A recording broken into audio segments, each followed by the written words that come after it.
On y va. Ah. Ça part.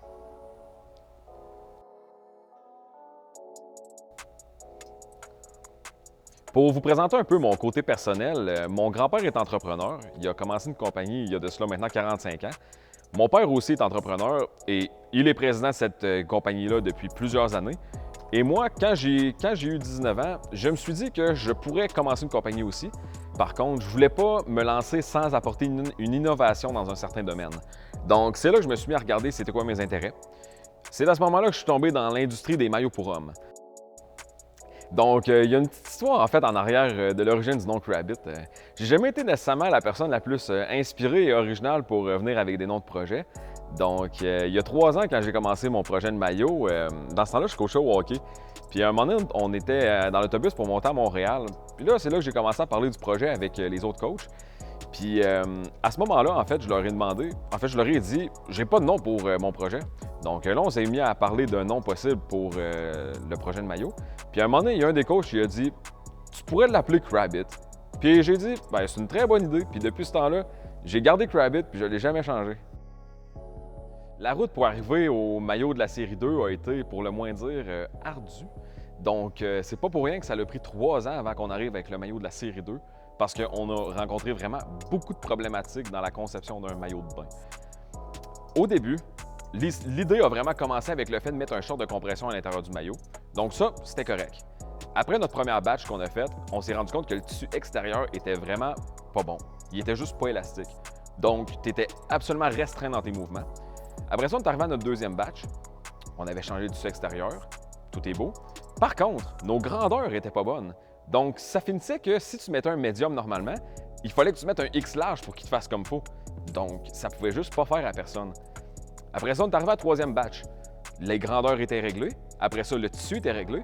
Par contre, on avait un nouveau problème. Quand on allait dans l'eau avec le maillot gonflait au point que tu pouvais juste pas le faire dégonfler dans l'eau. Donc, on a mis l'anneau dans les poches après dans le modèle de la série 2 et dans les nouveaux modèles de la série 1 aussi. Après, là, on entrait vraiment dans les détails de fin parce que là, les gros problèmes étaient réglés, mais quand même. On voulait avoir un maillot de qualité, donc on le voulait vraiment parfait sur tous les points possibles. Le prochain problème, on arrivait à la ceinture. La ceinture, elle était correcte au début. Par contre, on a eu beaucoup de commentaires comme quoi qu'elle ne serrait pas assez et que ça pouvait limiter un peu tes mouvements, dépendamment de ce que tu voulais faire avec. Donc, quand on est arrivé au maillot de la série 2, on a utilisé un élastique plus renforcé et on a utilisé du tissu en dedans et à l'extérieur de la ceinture pour vraiment améliorer le confort. Aussi, on a mis un lacet à l'intérieur de la ceinture pour que, mettons que tu veux t'entraîner, tu veux faire des squats, ça te permet de le faire sans perdre le maillot. Sinon, après, les modèles de la série 1 étaient corrects. Par contre, on s'est rendu compte que c'était mieux d'y aller avec un design plus minimaliste. Donc, c'est là que la série 2 est embarquée et qu'on est arrivé avec des modèles de couleur unie avec juste le Crabbit décrit sur le côté de la jambe. Au fil du temps, je me suis rendu compte que Crabbit devait avoir une présence sociale aussi. Donc, j'ai adapté les valeurs de la compagnie en conséquence et j'ai décidé que la meilleure manière d'être rassembleur, ce qui est une des valeurs de la compagnie, c'est vraiment en mettant de l'avant le plaisir, le fun, surtout pendant l'été ou même pendant l'hiver au travers de voyages. Donc, c'est pour ça que pendant l'été, on organise beaucoup d'événements. C'est sûr qu'avec le COVID, ça nous a freiné un peu. Mais mettons, pour l'été prochain, si tout va bien, on va organiser vraiment beaucoup d'événements pour rassembler le monde et qu'on ait tout du plaisir ensemble. Et aussi, il va y avoir d'autres projets d'événements à plus grande échelle, comme par exemple un voyage. Pendant l'hiver et pendant l'été prochain, on va avoir vraiment beaucoup d'événements qui vont s'en venir. Nous, notre planning pour tout 2022 est déjà fait. Donc, on va avoir bien des beaux événements qui vont s'en venir ici. Après ça, on va organiser un voyage dans le mois de mai.